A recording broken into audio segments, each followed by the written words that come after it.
Homem arrogante, conquiste isso e eu te darei tudo. A bibliotecária negra enfrentou o desafio e ele ficou sem palavras. Ela não precisava de suas promessas, seu poder estava na força de sua própria determinação. Antes, não se esqueça de se inscrever no canal e comentar da onde você é. O salão estava mergulhado em um silêncio incômodo. Késia Alves segurava o guardanapo amassado entre os dedos, sentindo o peso de centenas de olhares sobre ela. As luzes do lustre de cristal refletiam nos rostos curiosos dos convidados, cientistas renomados, empresários, acadêmicos da elite paulistana. Todos aguardavam sua resposta. Ricardo Soares cruzou os braços, um sorriso arrogante nos lábios.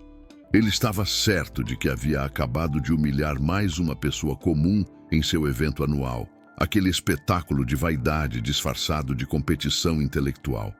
Então, provocou ele, sua voz ecoando pelo salão. A bibliotecária vai me ensinar matemática agora? Risadas contidas se espalharam pela plateia. Késia não desviou o olhar do guardanapo. A equação rabiscada ali, apresentada como um desafio impossível, revelava algo que Ricardo não percebia. Um erro fundamental, simples, quase infantil. Uma troca de sinais que qualquer aluno atento da graduação identificaria. Ela respirou fundo. Seu vestido modesto, emprestado da vizinha, contrastava com os trajes de gala ao redor. Suas mãos, calejadas de organizar livros e cuidar da casa, tremiam levemente, mas não de medo. Era a adrenalina de quem reconhece o momento em que tudo pode mudar. Seu problema tem um erro, disse Késia, a voz calma cortando o burburinho. O salão pareceu congelar. Ricardo Soares franziu a testa, sua expressão de diversão se transformando em incredulidade. Ele deu um passo à frente, observando Késia com mais atenção, como se tentasse decifrar se aquilo era uma piada ou um desafio real. Um erro? Repetiu ele, a voz carregada de desdém.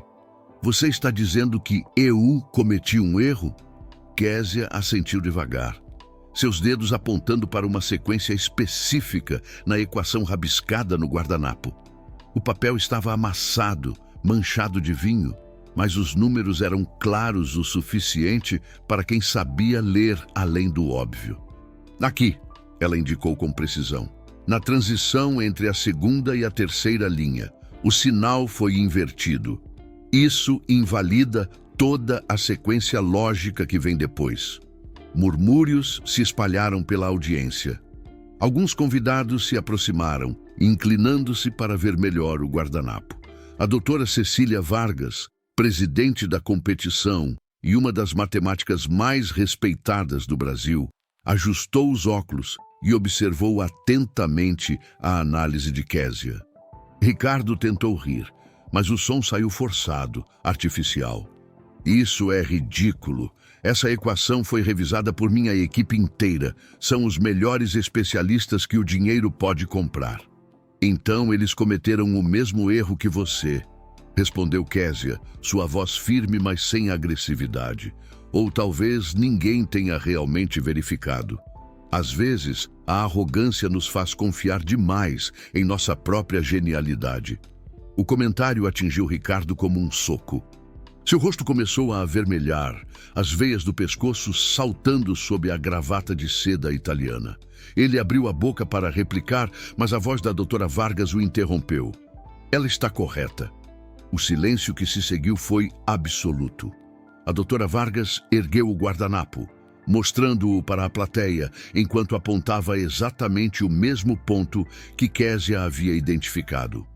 Há, de fato, uma inversão de sinal aqui. A conclusão apresentada pelo Sr. Soares está fundamentalmente comprometida. A bibliotecária tem razão. Késia sentiu um calor subir pelo peito, mas manteve a expressão serena. Não era triunfo que sentia, mas alívio.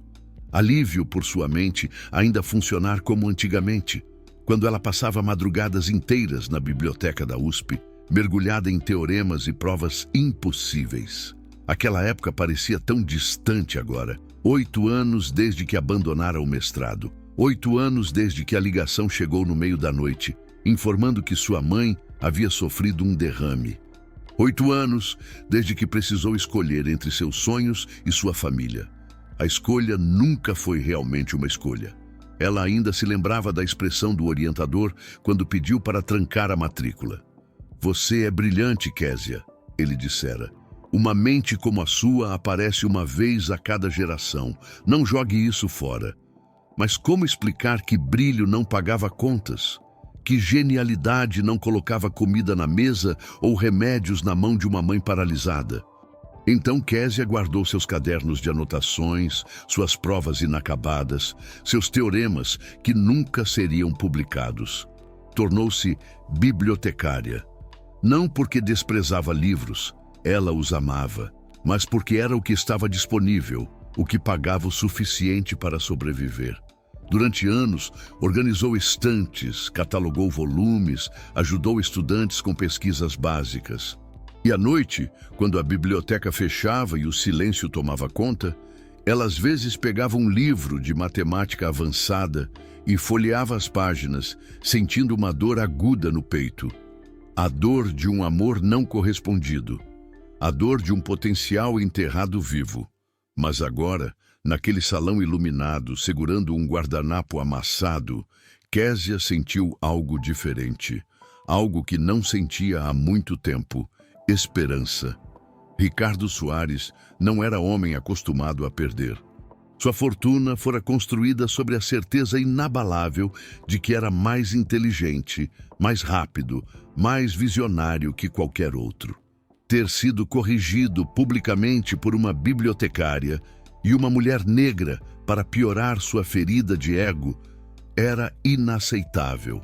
Ele arrancou o guardanapo das mãos da doutora Vargas com um movimento brusco, amassando-o ainda mais antes de jogá-lo no chão. O gesto infantil ecoou pela sala, revelando mais sobre seu caráter do que qualquer palavra poderia. "Muito bem", disse ele, a voz baixa e perigosa. "Você acertou um erro básico. Parabéns. Qualquer aluno mediano poderia ter feito o mesmo." Késia não respondeu. Sabia reconhecer uma armadilha quando via uma.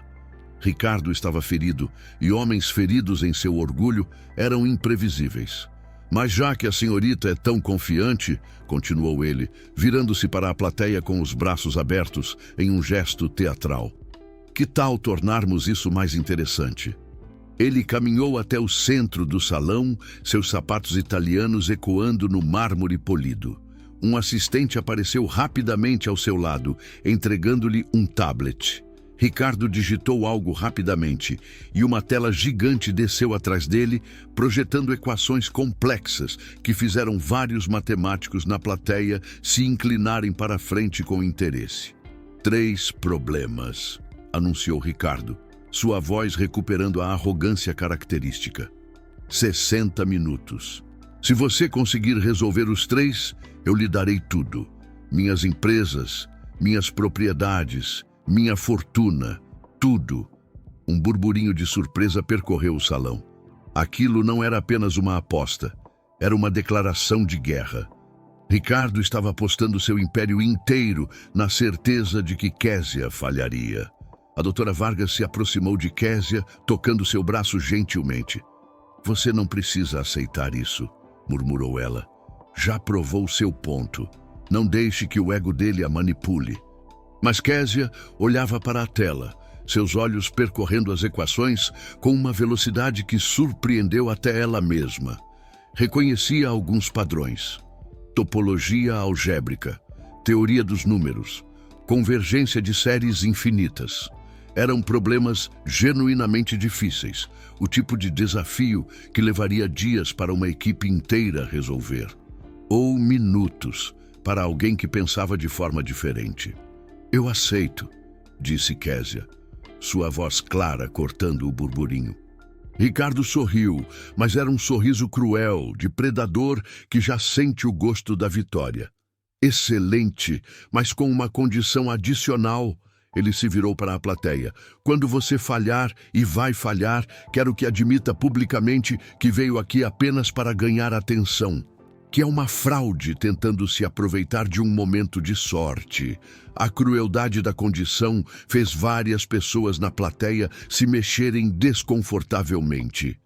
A doutora Vargas abriu a boca para protestar, mas Késia falou primeiro.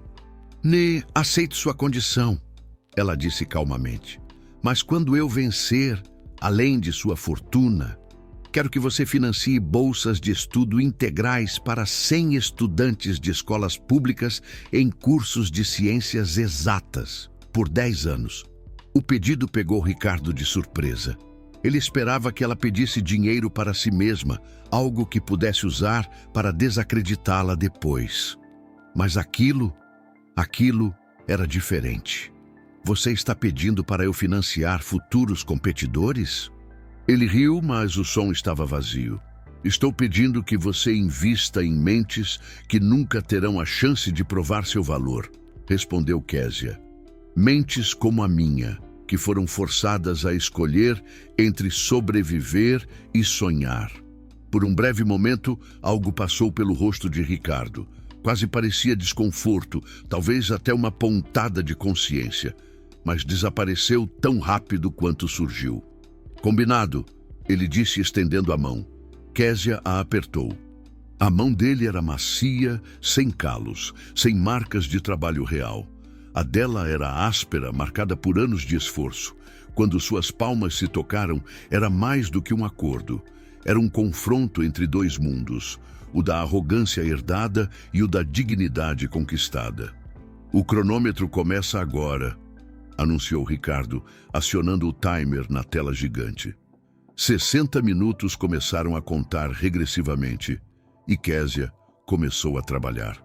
O primeiro problema preenchia a tela em caracteres luminosos. Era uma questão de topologia algébrica envolvendo espaços de Hausdorff e propriedades de compacidade. Késia reconheceu imediatamente a estrutura. Era similar a um teorema que havia estudado durante seu segundo ano na USP, mas com uma torção elegante que o tornava significativamente mais complexo. Ela pediu um quadro branco e marcadores. Um assistente trouxe rapidamente, posicionando o quadro ao lado dela. A plateia se acomodou em suas cadeiras, alguns pegando seus próprios tablets para tentar acompanhar o raciocínio. Outros simplesmente observando com curiosidade cética. Ricardo permanecia de braços cruzados, aquele sorriso confiante ainda colado no rosto. Ele havia escolhido aquele problema especificamente porque sabia que a solução convencional exigia computação pesada e horas de cálculos iterativos. Nenhum ser humano poderia resolvê-lo mentalmente em minutos. Mas Késia não estava pensando em soluções convencionais. Ela começou a escrever, sua letra inclinada, preenchendo o quadro branco com símbolos matemáticos. Não seguia uma progressão linear. Pulava entre diferentes seções da prova, construindo argumentos paralelos que eventualmente convergiriam. Era como assistir alguém montar um quebra-cabeça, começando pelas bordas e pelo centro simultaneamente. Ela está fazendo isso errado, murmurou um matemático na primeira fila, ajustando os óculos. Não se pode abordar esse tipo de problema de múltiplas direções. É necessário uma construção sequencial rigorosa. A doutora Vargas, sentada ao lado dele, inclinou-se para observar melhor. Seus olhos se arregalaram levemente. Não, disse ela suavemente. Ela não está fazendo errado. Ela está fazendo diferente. E estava. Késia utilizava uma abordagem que mesclava intuição geométrica com rigor algébrico, visualizando as estruturas topológicas como se pudesse vê-las flutuando diante de seus olhos. Era o tipo de pensamento que não podia ser ensinado, apenas desenvolvido através de anos de imersão profunda na matéria. Nos fundos de sua mente, memórias retornavam. Noites na biblioteca da USP, quando todos já haviam ido embora, e ela permanecia sozinha, sob a luz fraca das luminárias. Seu orientador, professor Henrique, havia comentado uma vez: Você não resolve problemas como os outros, Késia. Você dança com eles. É como se a matemática fosse uma linguagem que você fala fluentemente, enquanto o resto de nós ainda está tentando aprender o alfabeto. Aquelas palavras a haviam feito sorrir na época. Agora, anos depois, em um salão cheio de elite intelectual que a olhava com descrença, aquelas mesmas palavras eram sua força. 15 minutos haviam se passado quando Késia deu um passo atrás do quadro. O silêncio no salão era absoluto. Ela havia preenchido 3 painéis inteiros com demonstrações, lemas auxiliares e construções engenhosas que contornavam as partes computacionalmente intensivas do problema. Pronto, disse ela simplesmente. Ricardo piscou, confuso. Pronto? Impossível. Você mal começou. A doutora Vargas se levantou da cadeira, aproximando-se do quadro com passos medidos. Seus olhos percorreram as demonstrações, linha por linha, verificando cada passo lógico. Outros matemáticos se juntaram a ela, formando um semicírculo em torno do trabalho de Késia. O silêncio se estendeu. 1 minuto, 2, 3. Então, a doutora Vargas se virou para a plateia, sua expressão uma mistura de espanto e admiração. A solução está correta, anunciou ela. E mais do que isso, está elegante. Ela contornou completamente a necessidade de cálculos computacionais, usando uma construção geométrica que eu nunca havia visto antes. Aplausos hesitantes começaram a surgir de alguns setores da plateia. Ricardo, no entanto, não aplaudia. Seu rosto havia perdido parte da cor, a confiança começando a rachar como uma fachada mal construída. Foi sorte, disse ele, a voz áspera. Vamos ver como ela se sai no segundo problema. Mas algo havia mudado no salão. Os olhares direcionados a Késia não eram mais de pena ou curiosidade condescendente. Eram de respeito. E talvez, nos rostos de alguns, de medo. O medo de reconhecer que haviam subestimado alguém profundamente. Késia limpou o quadro branco com movimentos calmos, preparando-se para o próximo desafio. Suas mãos não tremiam mais. Seu coração batia firme e constante. Pela primeira vez em 8 anos, ela não estava apenas sobrevivendo. Ela estava viva. O segundo problema surgiu na tela. E dessa vez, até mesmo os matemáticos mais experientes na plateia soltaram suspiros de apreensão. Era uma questão de teoria dos números envolvendo distribuição de primos em progressões aritméticas, com camadas adicionais de complexidade que a tornavam próxima de problemas ainda não resolvidos na matemática contemporânea. Ricardo havia recuperado parte de sua compostura. Ele observava Késia com olhos estreitados, calculistas. Se ela havia resolvido o primeiro problema, devia ter sido porque já o conhecia de antes, pensou ele. Mas este era um problema original, criado por sua própria equipe especificamente para esta noite. Enquanto Késia estudava a equação, Ricardo pegou seu telefone e fez um gesto discreto para um de seus assistentes. Uma conversa sussurrada seguiu-se. O assistente assentiu e saiu rapidamente do salão. Késia não percebeu. Estava absorta, seus olhos traçando padrões invisíveis no ar, enquanto sua mente trabalhava em velocidades que ela própria havia esquecido que possuía. Algo naquele problema a incomodava. Não sua dificuldade, mas sua formulação. Havia uma armadilha escondida ali, uma pegadinha sutil que faria qualquer um perder horas seguindo um caminho que levaria a lugar nenhum. Ela sorriu levemente. Reconhecia aquele tipo de truque. Seu orientador costumava fazer o mesmo durante seminários, testando se os alunos realmente entendiam os fundamentos ou apenas seguiam fórmulas mecanicamente. Começou a escrever, mas desta vez sua abordagem era diferente. Em vez de atacar o problema diretamente, ela começou desconstruindo suas premissas, questionando a própria estrutura da questão. Era uma técnica arriscada. Se estivesse errada, perderia tempo precioso. Mas se estivesse certa, 20 minutos se passaram. O timer na tela mostrava que ela já havia consumido mais de metade do tempo disponível e ainda tinha um problema inteiro pela frente. Murmúrios de preocupação começaram a surgir entre os espectadores que torciam por ela. E sim, ela havia conquistado torcedores. Foi então que o assistente de Ricardo retornou carregando uma pasta de documentos. Ele entregou algo ao patrão, que leu rapidamente e sorriu. Não era um sorriso de alegria, era o sorriso de alguém que acabara de encontrar munição. Késia finalizou sua demonstração do segundo problema. Desta vez, havia levado mais tempo, mas a solução era ainda mais impressionante que a primeira. Ela não apenas resolvera o problema, havia identificado e corrigido uma falha fundamental em sua formulação, provando que a questão original estava matematicamente mal construída. A doutora Vargas verificou o trabalho, seus olhos se iluminando com cada linha que lia. "Extraordinário", murmurou ela. "Você não apenas resolveu, mas reformulou o problema inteiro de uma maneira que... Isto é publicável. Isto é genuinamente novo." Aplausos mais entusiásticos ecoaram pelo salão desta vez. Alguns matemáticos se levantaram de suas cadeiras, reconhecendo que estavam testemunhando algo especial. Mas Ricardo levantou a mão, pedindo silêncio. Seu rosto estava sério, quase sombrio.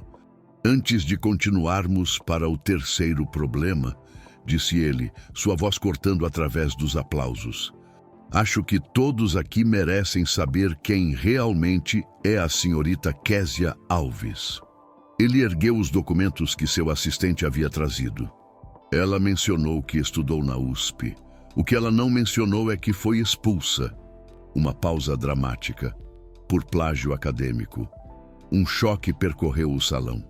Késia sentiu o chão se mover sob seus pés. Aquilo não era verdade.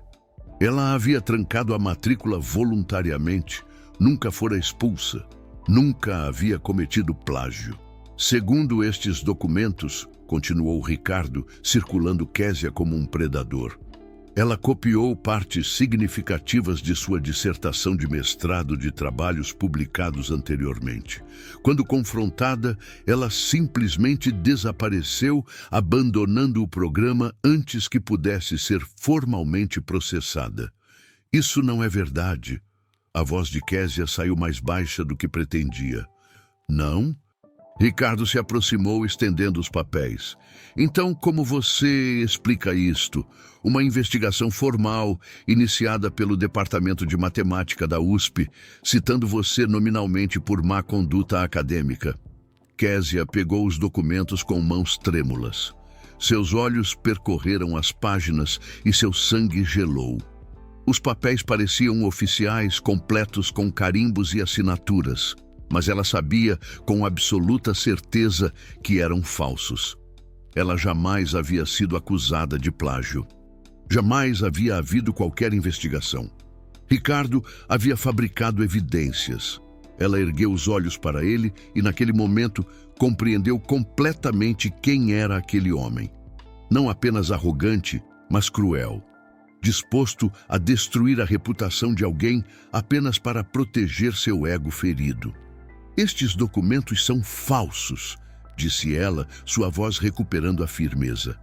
"É claro que você diria isso." Ricardo se virou para a plateia. "A questão é, podemos confiar em alguém com esse histórico? Como sabemos que as soluções que ela apresentou não foram memorizadas de algum lugar? Como sabemos que ela não está nos enganando agora mesmo?" O silêncio que se seguiu era pesado, sufocante. Késia podia sentir os olhares mudando novamente, a dúvida se infiltrando onde momentos antes havia admiração. A doutora Vargas se aproximou, tomando os documentos das mãos de Késia. "Eu vou verificar a autenticidade destes documentos pessoalmente", disse ela, sua voz firme. "Mas até lá, sugiro que continuemos. As soluções apresentadas pela senhorita Alves falam por si mesmas. São originais, criativas e corretas. Isso não pode ser falsificado. Ricardo ia protestar, mas a doutora Vargas o cortou com um olhar afiado. A menos que você esteja com medo de perder, Sr. Soares. A provocação atingiu o alvo. Ricardo cerrou os dentes, mas acenou com a cabeça. O terceiro problema, anunciou ele, sua voz carregada de veneno. O mais difícil de todos. A tela mudou, revelando o desafio final. E quando Késia o viu, soube imediatamente que Ricardo não estava apenas tentando vencê-la, ele estava tentando destruí-la. O paradoxo da ponte infinita iluminou a tela em toda a sua complexidade aterradora. Késia reconheceu imediatamente a natureza do problema.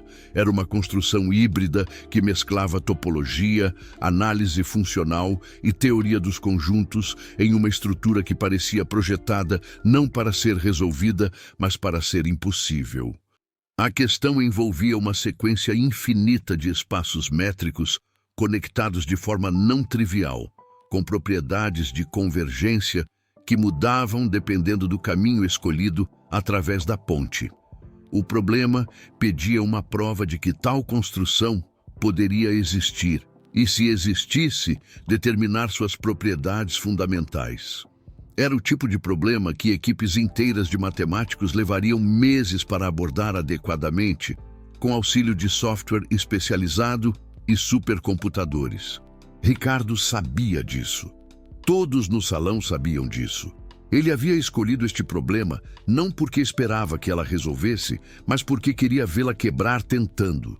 O timer mostrava 17 minutos restantes. Késia fechou os olhos por um momento, bloqueando o burburinho ansioso da plateia. A presença sufocante de Ricardo, até mesmo a preocupação genuína no rosto da doutora Vargas. Ela precisava de silêncio interior. Aquele espaço mental onde a matemática deixava de ser símbolos em um quadro e se tornava algo vivo, palpável. Quando abriu os olhos novamente, algo havia mudado em sua postura. Não era mais a bibliotecária nervosa que entrara naquele salão horas atrás. Era a matemática que sempre fora, a mente brilhante que havia impressionado professores e colegas antes que a vida a forçasse a guardar seus dons. Ela começou a escrever, mas não como antes. Desta vez, sua abordagem era quase meditativa. Cada símbolo que colocava no quadro era precedido por uma pausa, como se estivesse ouvindo uma música que só ela podia escutar. Ela está perdendo tempo, murmurou alguém na plateia. Mas a doutora Vargas observava fascinada. Ela conhecia aquele tipo de concentração. Era o estado mental que apenas os verdadeiros matemáticos alcançavam, quando deixavam de pensar sobre a matemática e começavam a pensar em matemática. Késia não estava tentando resolver o problema pela força bruta. Estava procurando sua essência, sua estrutura profunda. O paradoxo da ponte infinita era como um nó complexo.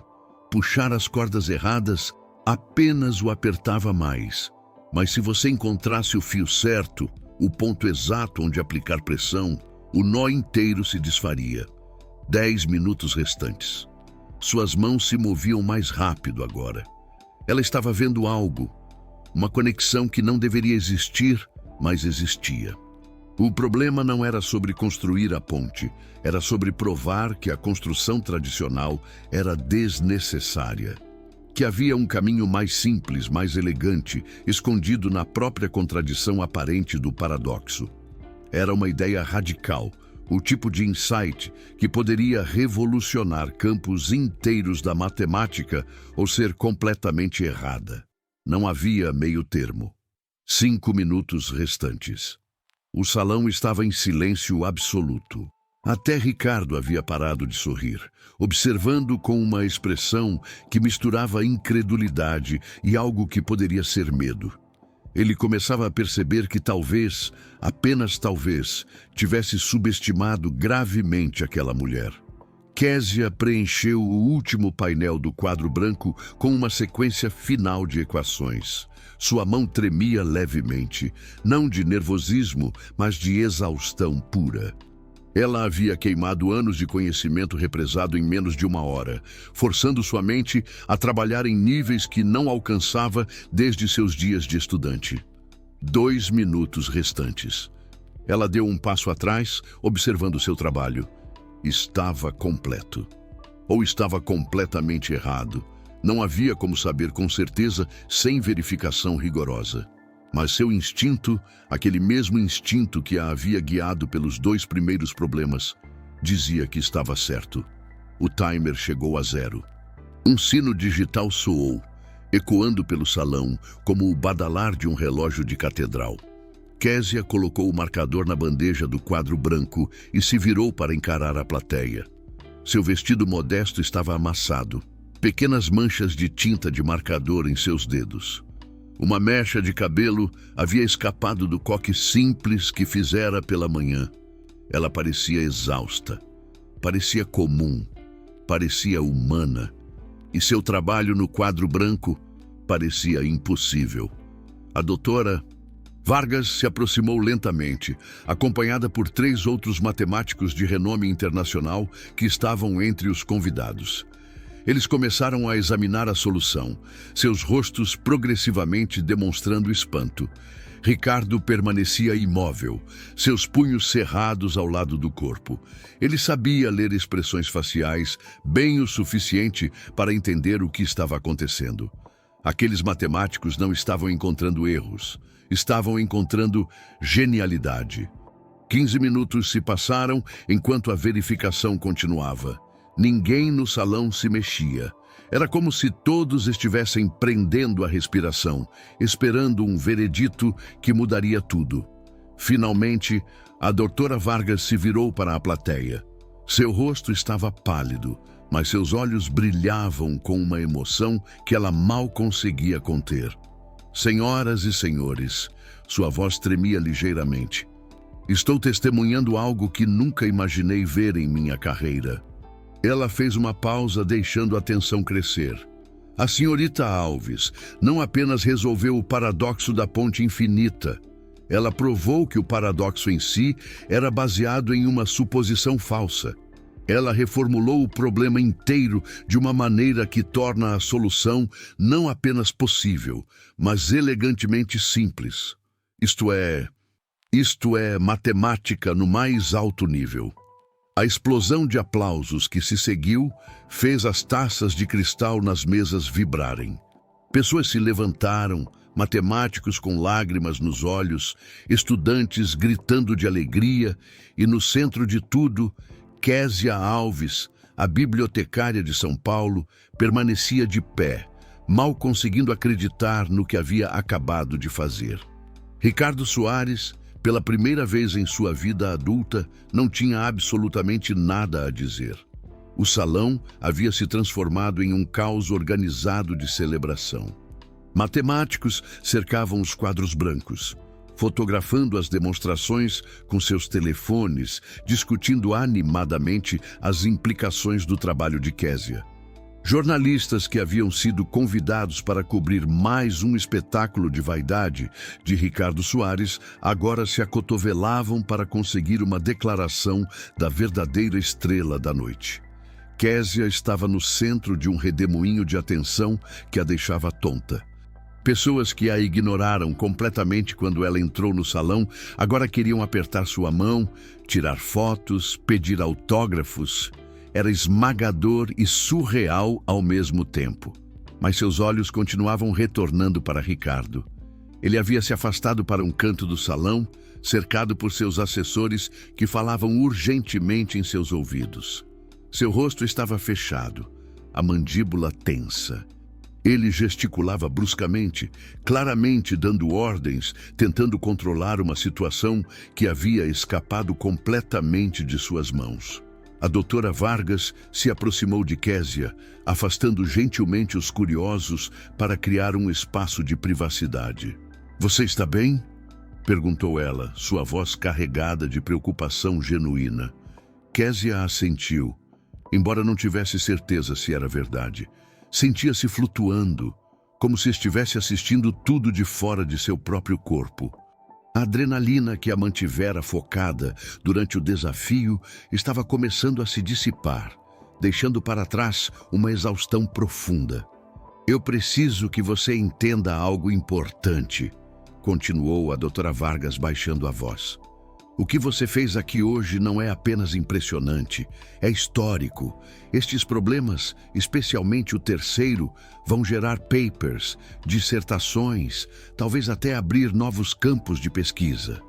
Késia olhou para ela, ainda processando as palavras. Eu só resolvi uns problemas de matemática, disse ela, a voz fraca. Não, a doutora Vargas sorriu, mas havia seriedade em seus olhos.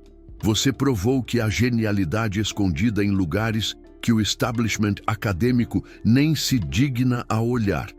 Você se tornou um símbolo, querendo ou não.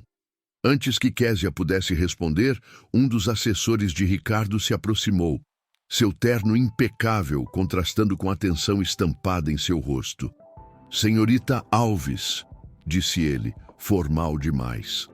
O Sr. Soares gostaria de ter uma palavra em particular.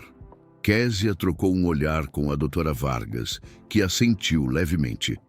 Juntas, elas seguiram o assessor até uma sala adjacente, menor e mais reservada.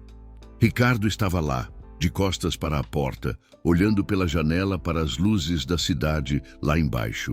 Quando elas entraram, ele se virou. Seu rosto estava cuidadosamente controlado, mas Késia podia ver rachaduras na fachada. Este era um homem que não sabia perder porque nunca havia precisado aprender. Parabéns, disse ele, e a palavra soou como se estivesse sendo arrancada à força. Você venceu, justa e definitivamente. Houve um silêncio pesado. Késia esperou. Sabia que havia mais vindo. Sobre os documentos, Ricardo gesticulou vagamente. Foi um erro de julgamento da minha parte. Informações incorretas fornecidas por uma fonte que eu confiei demais. Era uma mentira transparente. Ambos sabiam. Mas era também a coisa mais próxima de um pedido de desculpas que um homem como Ricardo Soares era capaz de oferecer. Então você admite que fabricou evidências falsas para me desacreditar? Perguntou Késia, sua voz calma, mas firme. Ricardo abriu a boca, depois a fechou. Seus olhos se estreitaram. Eu admito que cometi um erro. Repetiu ele, cada palavra claramente custando seu orgulho. E estou preparado para honrar nossa aposta. Meus advogados já estão preparando a documentação para a transferência de ativos. E as bolsas de estudo? Interveio a doutora Vargas. 100 estudantes de escolas públicas, 10 anos de financiamento completo. Sim, Ricardo assentiu rigidamente. Isso também. Ele caminhou até uma escrivaninha no canto da sala, pegando uma pasta de couro. De dentro dela, retirou vários documentos já preparados. Ele havia mandado seus advogados trabalharem rápido. Mas eu tenho uma proposta, disse ele, estendendo os papéis, mas não os soltando ainda. Uma parceria. Késia franziu a testa. Você acabou de tentar me destruir publicamente. Por que eu faria parceria com você? Porque eu tenho recursos e você tem genialidade, respondeu Ricardo, e pela primeira vez havia algo que se assemelhava à sinceridade em sua voz. Sozinha, você pode revolucionar a matemática. Com meu financiamento, minha infraestrutura, minhas conexões, você pode mudar o mundo. Ele colocou os documentos sobre a mesa entre eles. Eu transferirei metade de meus ativos conforme acordado. As bolsas de estudo serão estabelecidas com um fundo permanente. Mas trabalhe comigo. Deixe-me aprender com você. Deixe-me fazer parte de algo maior do que meu próprio ego. Késia olhou para os documentos, depois para Ricardo. Havia algo patético nele agora. Um bilionário, acostumado a comprar qualquer coisa, descobrindo que algumas coisas, respeito, genialidade, propósito, não podiam ser compradas. Eu vou pensar sobre sua proposta, disse ela finalmente. Mas primeiro, você vai fazer algo por mim. O quê? Vai anunciar publicamente que os documentos eram falsos. Vai se desculpar, não comigo em particular, mas lá fora, na frente de todos. E vai explicar por que tentou me destruir. Ricardo empalideceu. Era uma coisa admitir um erro em particular, outra completamente diferente, humilhar-se publicamente. Isso arruinaria minha reputação, disse ele, a voz baixa. Sua reputação, repetiu Késia, e havia aço em sua voz agora. Sobreviverá. Mas se você não fizer isso, eu vou. E quando eu contar minha versão da história sobre como um bilionário tentou destruir uma bibliotecária negra porque ela feriu seu ego, qual versão você acha que as pessoas vão acreditar? Os dois se encararam. Não era mais o confronto entre arrogância e dignidade. Era algo mais fundamental, uma batalha entre dois mundos diferentes sobre o que realmente importava. Finalmente, Ricardo baixou os olhos. Está bem, disse ele. Eu farei o que você pede. Késia assentiu, pegando os documentos da mesa. Ela os folheou rapidamente, seus olhos treinados em anos de trabalho meticuloso na biblioteca, identificando os pontos importantes. Então temos um acordo, disse ela, mas não uma parceria. Ainda não. Primeiro você precisa provar que mudou, que entendeu. Ela se virou para sair, a doutora Vargas ao seu lado. Na porta, ela parou e olhou para trás. Sabe qual é a diferença entre nós, Ricardo? Você sempre teve tudo, e isso o fez acreditar que merecia tudo. Eu nunca tive nada, e isso me ensinou a valorizar cada oportunidade. Você me subestimou não porque eu não era boa o suficiente, mas porque você nunca aprendeu a ver valor onde não há luxo. E com essas palavras, ela deixou Ricardo Soares sozinho com seus pensamentos e sua fortuna diminuída, um homem rico finalmente começando a entender o verdadeiro custo de sua arrogância. Quando Késia e a doutora Vargas retornaram ao salão principal, a atmosfera havia mudado. As câmeras dos jornalistas estavam todas posicionadas, transmissões ao vivo sendo preparadas. A notícia do que havia acontecido já estava se espalhando pelas redes sociais. Uma bibliotecária desconhecida havia derrotado um dos homens mais ricos do Brasil em seu próprio jogo. Ricardo emergiu da sala particular alguns minutos depois. Seu rosto uma máscara cuidadosamente construída de compostura. Ele caminhou até um pequeno palco improvisado no centro do salão. Os assessores se afastando para dar-lhe espaço. O burburinho de conversas diminuiu gradualmente até que apenas o clique das câmeras permanecia. Ele ajustou o microfone, o som agudo ecoando brevemente antes de se estabilizar. Por um longo momento, ele apenas ficou ali, olhando para a multidão de rostos expectantes. Késia podia ver a batalha interna acontecendo, cada fibra de seu ser resistindo ao que estava prestes a fazer. Esta noite, começou ele, a voz controlada, mas tensa, eu cometi um erro grave. O silêncio no salão era absoluto. Até mesmo a respiração das pessoas parecia suspensa. Durante nossa competição, eu apresentei documentos alegando que a senhorita Késia Alves havia sido expulsa da USP por má conduta acadêmica. Ele fez uma pausa, engolindo com dificuldade. Esses documentos eram falsos. Eu os fiz criar para desacreditá-la, quando percebi que ela poderia me vencer. Um choque percorreu a plateia. Murmúrios indignados começaram a surgir, mas Ricardo ergueu a mão, pedindo silêncio para continuar. Por quê? Ele deu uma risada amarga. Porque não conseguia aceitar que alguém que eu considerei inferior pudesse ser superior a mim. Porque passei a vida inteira acreditando que dinheiro e status eram sinônimos de valor. E porque, quando confrontado com uma genialidade genuína, meu primeiro instinto foi destruí-la, ao invés de celebrá-la. Ele olhou diretamente para Késia, que estava ao lado da doutora Vargas, observando. Senhorita Alves, o que eu fiz foi covarde, cruel e imperdoável. Tentei roubar sua dignidade porque você feriu meu ego. e por isso eu peço desculpas publicamente, sabendo que nenhuma palavra pode desfazer o dano que tentei causar. Késia não respondeu, mas algo em sua postura relaxou levemente. Não era perdão, ainda não, mas era reconhecimento de que ele ao menos estava tentando. Ricardo se virou de volta para a plateia, sua voz ganhando força. Esta noite, vocês testemunharam algo que eu deveria ter celebrado desde o início. Uma mente brilhante, vinda de um lugar inesperado, fazendo algo extraordinário. A senhorita Alves não apenas venceu uma competição, ela nos mostrou que nossa visão de quem merece oportunidades é fundamentalmente falha. Ele gesticulou para alguém nos bastidores e um assistente trouxe rapidamente uma tela digital. Documentos começaram a aparecer, projetados para que todos pudessem ver. Como acordado, estou transferindo metade de meus ativos para a senhorita Alves. Adicionalmente, estou estabelecendo um fundo permanente que financiará 100 bolsas de estudo integrais anualmente, em perpetuidade, para estudantes de escolas públicas em áreas de ciências exatas. Este não é um gesto de caridade. É o mínimo que posso fazer para começar a corrigir anos de arrogância e cegueira voluntária.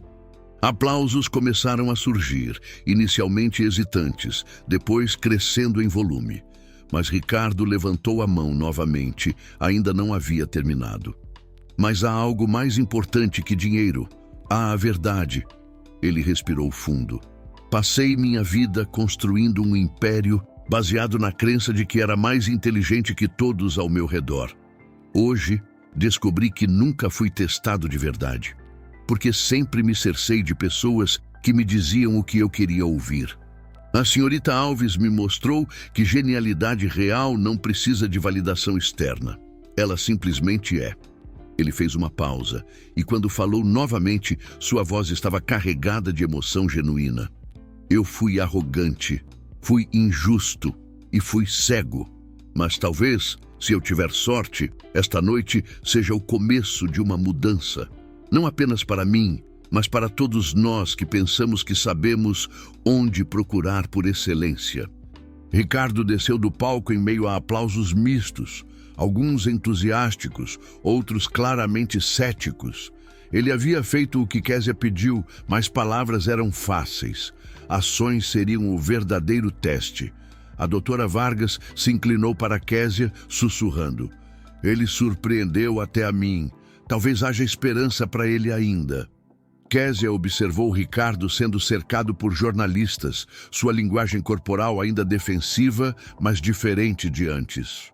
Não era redenção completa, talvez nunca fosse, mas era um começo. Um jornalista se aproximou de Késia, microfone estendido, câmera focada em seu rosto. Senhorita Alves, como você se sente agora? O que essa vitória significa para você? Késia olhou para a câmera, para todas aquelas pessoas observando, para o mundo que de repente estava prestando atenção nela. Pensou em sua mãe em casa, provavelmente assistindo na televisão pequena da sala. Pensou em seu irmão, nos estudantes que ajudava na biblioteca, nas inúmeras pessoas como ela que tinham talento, mas não oportunidades. Significa, disse ela, sua voz clara e firme, que nenhum sonho está realmente morto, apenas adormecido, esperando o momento certo para acordar. As câmeras capturam a lágrima solitária que escorreu pelo seu rosto, e naquele momento, Késia Alves deixou de ser apenas uma bibliotecária de São Paulo.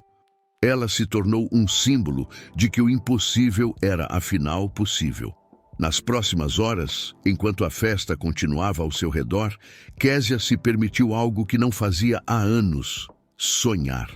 Sonhar com laboratórios cheios de estudantes curiosos, com problemas matemáticos esperando para serem resolvidos. Com um futuro onde sua genialidade não precisava ser escondida atrás de estantes de livros. A doutora Vargas apareceu ao seu lado, 2 taças de champanhe nas mãos. Ela ofereceu uma para Késia. Um brinde, disse ela erguendo sua taça. Para novos começos, Késia tocou sua taça na da doutora, o som cristalino ecoando como uma promessa. Para novos começos, repetiu ela. E pela primeira vez em 8 longos anos, Késia Alves acreditou que o futuro poderia ser diferente do passado, que ela poderia ser mais do que as circunstâncias que a forçaram a abandonar seus sonhos, que ela poderia finalmente ser quem sempre foi destinada a ser. Késia acordou no quarto de hotel, onde a equipe de eventos de Ricardo havia insistido que ela ficasse, ao invés de pegar o ônibus de volta para casa no meio da madrugada. Os lençóis eram mais macios do que qualquer coisa que ela já havia tocado. E por um momento confuso, ela não conseguiu se lembrar onde estava. Então tudo voltou de uma vez. O desafio, os problemas, a vitória, a confissão pública de Ricardo. Seu telefone, carregando na mesinha de cabeceira, vibrava incessantemente. Ela o pegou com mãos ainda sonolentas e quase o derrubou quando viu a tela. 243 notificações, mensagens de números que ela não conhecia, solicitações de amizade em redes sociais que ela mal usava, e-mails chegando em uma frequência impossível. Com dedos trêmulos, ela abriu um dos vídeos que alguém havia marcado. Era uma gravação da noite anterior, já com mais de 2 milhões de visualizações. O título dizia: Bibliotecária humilha bilionário com matemática pura, a vingança da inteligência real. Ela assistiu a si mesma na tela, parecendo tão pequena e nervosa no início, segurando aquele guardanapo amassado. Depois, a transformação, sua confiança crescendo a cada problema resolvido. Os comentários rolavam rapidamente demais para ler, mas ela conseguiu capturar alguns. Essa mulher é a prova de que gênios estão em todos os lugares, não apenas em universidades de elite. Chorando de orgulho, represento. Ricardo Soares finalmente encontrou alguém que dinheiro não pode comprar. Minha filha vai crescer sabendo que pode ser qualquer coisa. Késia colocou o telefone de volta na mesa, o peso da situação finalmente assentando sobre ela. Isso não era mais apenas sobre ela. De alguma forma, nas últimas horas, ela havia se tornado algo maior. Um símbolo, como a doutora Vargas havia dito. Uma batida suave na porta a fez pular. Ela vestiu o roupão do hotel e foi atender, encontrando um funcionário com uma bandeja de café da manhã e um envelope grosso. "Bom dia, senhorita Alves", disse ele com um sorriso respeitoso que ela não estava acostumada a receber. "Café da manhã, cortesia da casa." Isto chegou para a senhora há pouco. Ela pegou o envelope, fechando a porta suavemente. Seu nome estava escrito em caligrafia elegante na frente. Dentro, encontrou uma carta em papel timbrado da Sociedade Brasileira de Matemática. "Prezada senhorita Alves, é com grande honra que a convidamos para apresentar suas soluções de ontem em nosso simpósio anual em 3 semanas. Adicionalmente, gostaríamos de discutir a possibilidade de publicação de seus trabalhos em nossa revista acadêmica. Sua abordagem aos problemas apresentados demonstra uma originalidade de pensamento que a comunidade matemática brasileira anseia para conhecer melhor. Esperamos sua resposta. Atenciosamente, Professor Dr. Marcelo Ferreira, Presidente, SBM." Késia leu a carta 3 vezes, cada palavra parecendo irreal. Publicação acadêmica, apresentação em simpósio. Coisas que ela havia desistido de sonhar há tanto tempo que mal se lembrava de como era querer essas coisas. Seu telefone tocou e desta vez ela atendeu. Era sua mãe. "Késia, minha filha." A voz familiar carregada de emoção quase a fez desabar em lágrimas. "Eu vi tudo na televisão. Todo mundo no bairro viu. A Dona Maria acordou os vizinhos para assistir. Você estava em todos os canais." "Mãe", Késia conseguiu dizer, sua voz embargada. "Você sempre foi brilhante, minha menina. Eu sempre soube. Mas você ter ficado aqui, comigo, quando eu precisei." Sua mãe parou, claramente chorando do outro lado da linha. Eu nunca perdoei a mim mesma por isso, por você ter desistido dos seus estudos. Mãe, não foi sua culpa. Nunca foi. Eu sei. Mas agora o mundo inteiro vai saber o que eu sempre soube, que minha filha é especial, que sua luz não podia ficar escondida para sempre. Depois que desligou, Késia se sentou na beira da cama luxuosa, ainda segurando o telefone. Lágrimas escorriam livremente agora. Anos de sacrifício e dor silenciosa finalmente encontrando liberação. Ela não havia percebido o quanto carregava. O peso de sonhos abandonados, de potencial não realizado, de se sentir invisível enquanto sabia, lá no fundo, que poderia ter sido diferente. Outra batida na porta. Desta vez era a doutora Vargas, com um tablet na mão e um sorriso que iluminava seu rosto inteiro. Espero não estar perturbando, disse ela, mas preciso mostrar algo. Ela entrou quando Késia acenou, colocando o tablet sobre a mesa. A tela mostrava e-mails, dezenas deles. Ofertas de universidades, explicou a doutora Vargas. MIT, Cambridge, Oxford, Stanford.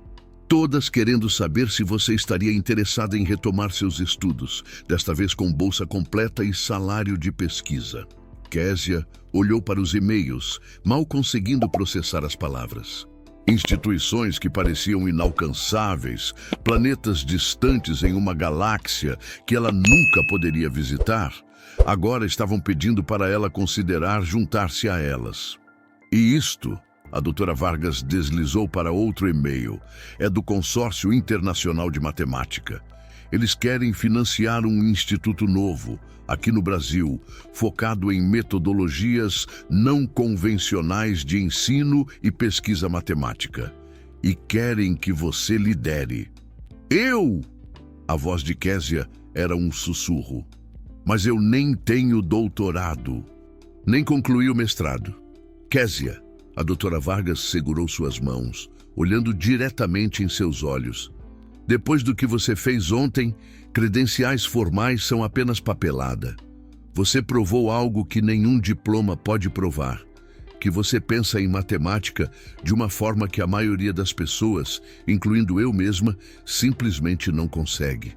Ela apertou as mãos de Késia com gentileza.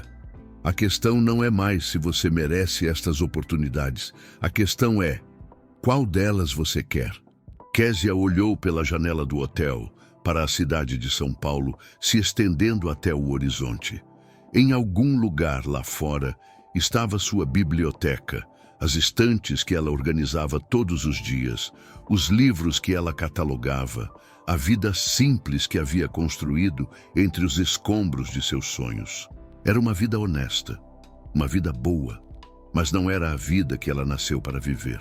Eu quero todas elas, disse ela finalmente, surpreendendo até a si mesma com a convicção em sua voz. Mas não para mim. Quero construir algo que garanta que outras pessoas como eu não precisem escolher entre família e sonhos, entre sobrevivência e potencial. A doutora Vargas sorriu, e havia orgulho genuíno naquele sorriso. Então vamos começar a trabalhar, porque você tem uma vida inteira de genialidade para compensar. E o mundo está finalmente pronto para ouvir. 3 semanas depois, Késia estava em pé diante de um auditório lotado na Universidade de São Paulo. O mesmo lugar onde, anos atrás, ela havia pedido para trancar sua matrícula, agora a recebia como palestrante convidada do Simpósio Nacional de Matemática. Mas antes da apresentação oficial, ela havia pedido algo diferente. Algo que muitos acharam estranho, mas que para ela era fundamental. No corredor ao lado do auditório principal, 45 estudantes de escolas públicas da periferia de São Paulo esperavam nervosamente. Eram os primeiros beneficiários do programa de bolsas que Ricardo havia estabelecido. Adolescentes de 14 a 18 anos, uniformes desgastados, mochilas remendadas, mas olhos brilhando com uma mistura de esperança e incredulidade. Késia caminhou até eles, dispensando a formalidade que sua nova posição aparentemente exigia. Ela se sentou no chão do corredor, e depois de um momento de hesitação, os estudantes fizeram o mesmo, formando um círculo irregular. "Eu sei o que vocês estão pensando", começou ela, sua voz suave, mas clara. "Que eu sou diferente de vocês, que eu sempre fui boa em matemática, que sempre tive oportunidades, que de alguma forma eu nasci com um dom especial." Ela fez uma pausa, olhando para cada rosto jovem. "Mas a verdade é que há 8 anos eu estava exatamente onde vocês estão. Talvez até em uma situação pior. Porque eu já tinha provado meu talento, já tinha conquistado uma vaga na universidade e ainda assim precisei largar tudo." Uma garota de olhos grandes e cabelos em tranças levantou timidamente a mão. "Por quê? Por que você desistiu se estava indo tão bem?" "Porque minha mãe ficou doente", respondeu Késia honestamente. "Porque não havia dinheiro para remédios e mensalidade e comida. Porque na vida real, talento não paga contas. E porque durante muito tempo eu achei que havia apenas 2 opções: seguir meus sonhos ou cuidar da minha família." "Mas agora você descobriu que existe uma terceira opção?" perguntou um garoto magro, com um caderno de matemática surrado nas mãos. Késia sorriu. "Não, eu descobri que a escolha estava errada desde o início. Não deveria haver escolha. Ninguém deveria ter que decidir entre desenvolver seu potencial e cuidar das pessoas que ama. Ninguém deveria ter que esconder sua luz, porque a sociedade decidiu que pessoas como nós não merecem brilhar." Ela abriu sua bolsa e tirou algo que havia guardado cuidadosamente. O guardanapo amassado de Ricardo, agora plastificado e preservado. "Sabem o que é isso? É o problema que mudou minha vida. Um bilionário arrogante rabiscou isto para me humilhar, para provar que eu não era nada. Mas vocês sabem o que eu vi quando olhei para ele?" Os estudantes se inclinaram para a frente curiosos. "Eu vi uma oportunidade, não para me vingar, não para provar que eu era melhor que ele, mas para provar algo muito mais importante, que pessoas como nós, que vêm de onde viemos, que lutam como lutamos, temos algo que dinheiro nunca pode comprar. Temos fome. Fome de conhecimento, de oportunidade, de justiça." Uma lágrima escorreu pelo rosto de uma das garotas. Késia continuou, sua voz ganhando força. "Vocês vão enfrentar professores que não acreditam em vocês, colegas que vão dizer que vocês só estão aqui por causa de cotas ou caridade. Momentos em que vão questionar se merecem estar onde estão. E eu estou aqui para dizer: não deixem que ninguém, nunca, defina seu valor baseado em onde vocês nasceram ou quanto dinheiro suas famílias têm." Ela se levantou e os estudantes fizeram o mesmo, formando um círculo mais próximo agora. "Este programa de bolsas não é caridade. É justiça atrasada. É o reconhecimento de que esta sociedade deixou milhões de mentes brilhantes apodrecerem na invisibilidade. E vocês," ela apontou para cada um deles, "são as primeiras sementes de uma transformação maior." O garoto magro deu um passo à frente, estendendo seu caderno. "Você pode assinar?" perguntou ele, a voz embargada. "Não porque você é famosa, mas porque você me faz acreditar que é possível." Késia pegou o caderno, mas em vez de apenas assinar, ela escreveu algo. "A genialidade não nasce em berços de ouro. Ela nasce em corações determinados. Nunca desista. Késia." Um por um, os outros estudantes trouxeram seus cadernos, suas mochilas, até mesmo o próprio uniforme para ela assinar. E em cada um, ela escreveu uma mensagem diferente, personalizada, olhando nos olhos de cada jovem e vendo neles o reflexo de quem ela tinha sido. A doutora Vargas apareceu na porta do corredor. "Késia, está na hora. O auditório está lotado.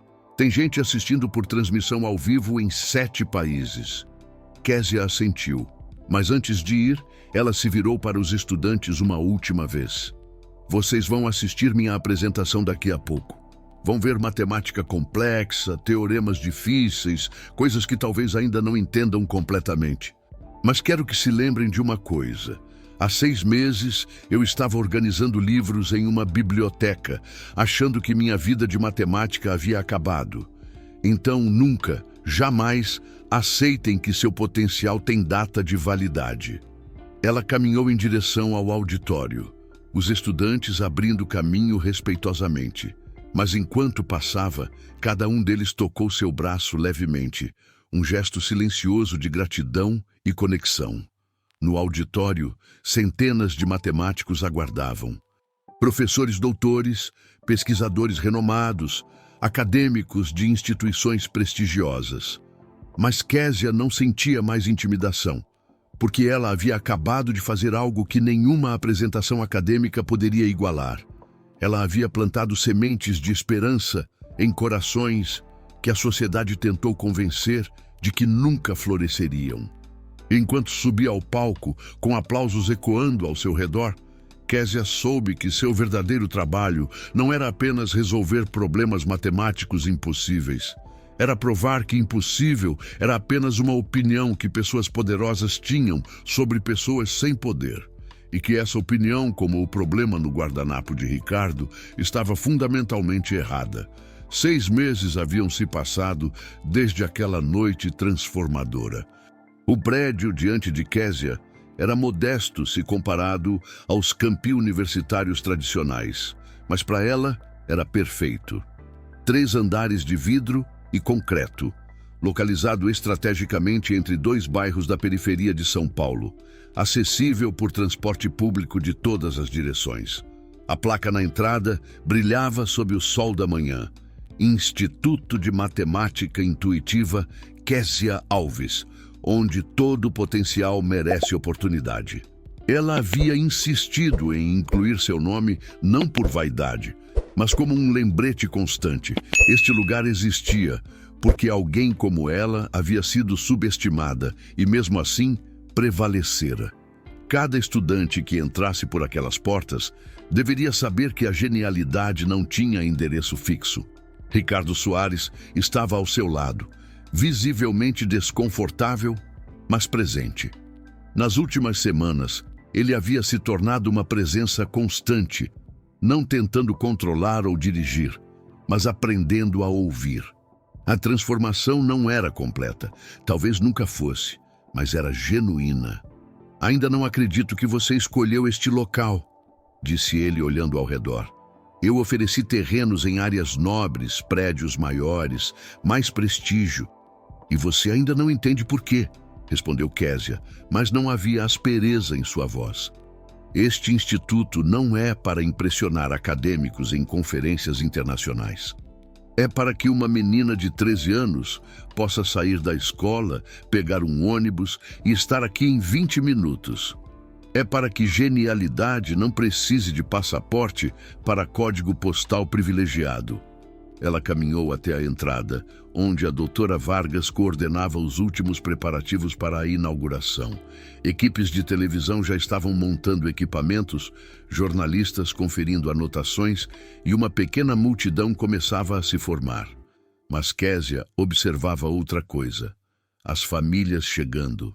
Pais com roupas de trabalho, mães segurando mãos de crianças nervosas, avós carregando orgulhosamente netos que haviam sido selecionados para o programa pioneiro do Instituto.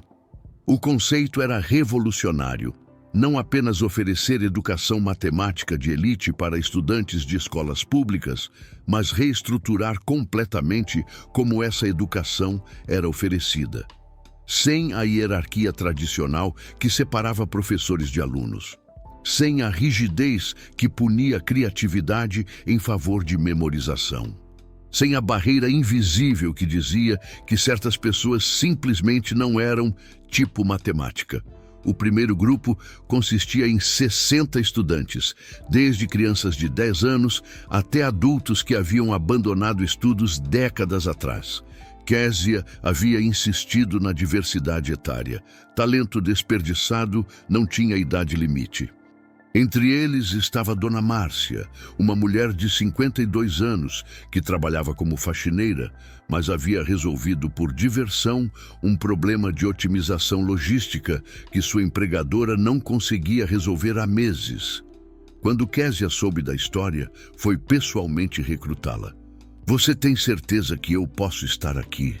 Dona Márcia havia perguntado, suas mãos calejadas torcendo o uniforme nervosamente. "Eu mal terminei o ensino médio." "Dona Márcia," Késia havia respondido, segurando suas mãos gentilmente, "você resolveu intuitivamente um problema que engenheiros com mestrado não conseguiram. Você não apenas pode estar aqui, você precisa estar aqui." Agora, vendo Dona Márcia chegar acompanhada de seus 3 filhos, todos olhando o prédio com reverência, Késia sentiu algo apertar em seu peito. Isto não era apenas sobre matemática, era sobre dignidade, sobre reconhecimento. Sobre dizer a pessoas que a sociedade havia descartado, "Vocês importam." As portas se abriram e Késia convidou todos a entrarem. O interior era diferente de qualquer espaço acadêmico tradicional. Em vez de salas de aula com fileiras de carteiras, havia espaços colaborativos com mesas circulares, quadros brancos cobrindo paredes inteiras, até mesmo áreas com almofadas no chão para quem pensava melhor em posições não convencionais. Uma sala inteira era dedicada ao que Késia chamava de matemática visual. Projetores, ferramentas de modelagem 3D, materiais para construir representações físicas de conceitos abstratos. Outra sala tinha computadores de última geração, mas também ábacos, réguas de cálculo antigas e outros instrumentos que mostravam a evolução do pensamento matemático. Ricardo observava tudo com uma expressão que Késia havia aprendido a reconhecer. O desconforto de alguém cujas crenças fundamentais estavam sendo desafiadas. "Você não acha que está simplificando demais?" Ele perguntou hesitantemente. "Matemática de verdade requer rigor, disciplina." "Matemática de verdade," corrigiu Késia, "requer curiosidade e paixão. Rigor e disciplina vêm depois, quando você já ama a matéria o suficiente para se dedicar a ela." Mas instituições tradicionais começam com rigor e espantam 90% dos estudantes antes que descubram a beleza do que estão estudando. Ela levou o grupo até uma sala especial no 3º andar. As paredes eram transparentes, oferecendo vista panorâmica da cidade. No centro, havia uma réplica em tamanho real do guardanapo de Ricardo, emoldurada como uma obra de arte. "Este," anunciou Késia para todos os presentes, "é nosso lembrete diário. Lembrete de que desafios não são insultos, que subestimação não é sentença, e que, às vezes, as maiores oportunidades vêm disfarçadas de humilhação." Ela se virou para os estudantes novos, muitos ainda processando o fato de que realmente estavam ali. "Cada um de vocês tem uma história. Cada um foi dito em algum momento que não era bom o suficiente, esperto o suficiente, ou simplesmente não era o tipo certo de pessoa para a matemática. Este instituto existe para provar que essas vozes estavam erradas." Um menino de 12 anos, magro e com óculos mal ajustados, levantou a mão timidamente. "Senhorita Késia, é verdade que você resolve problemas conversando com eles?" Risadas suaves ecoaram, mas Késia sorriu, ajoelhando-se para ficar na altura do menino. "Sabe de uma coisa? É verdade, sim. Matemática não é apenas números e fórmulas. É uma linguagem, uma forma de entender padrões no universo. E sim, às vezes, eu converso com problemas. Pergunto a eles, o que vocês estão tentando me dizer? Qual é o segredo que estão escondendo?" Os olhos do menino se arregalaram. "Eu também faço isso. Minha professora disse que eu estava sendo bobo." "Sua professora," disse Késia gentilmente, "não estava errada por tentar te ensinar métodos tradicionais. Mas ela estava errada em dizer que seu método é bobo. Aqui, nós celebramos todas as formas de pensar. Porque genialidade não vem em um único pacote. A cerimônia de inauguração continuou com discursos e apresentações, mas o momento mais poderoso veio no final. Késia pediu a todos os estudantes, professores e funcionários que formassem um círculo no átrio central. Eu tenho apenas um pedido para fazer a cada pessoa aqui, disse ela, sua voz ecoando no espaço aberto. Que vocês nunca, jamais, permitam que alguém defina seus limites. Que vocês questionem toda a autoridade que diz, você não pode. E mais importante, que quando vocês triunfarem, e vocês vão triunfar, que se lembrem de voltar e estender a mão para a próxima pessoa que está onde vocês estavam. O círculo permaneceu em silêncio por um momento, depois aplausos sinceros começaram, crescendo até que o prédio inteiro parecia vibrar com esperança e possibilidade.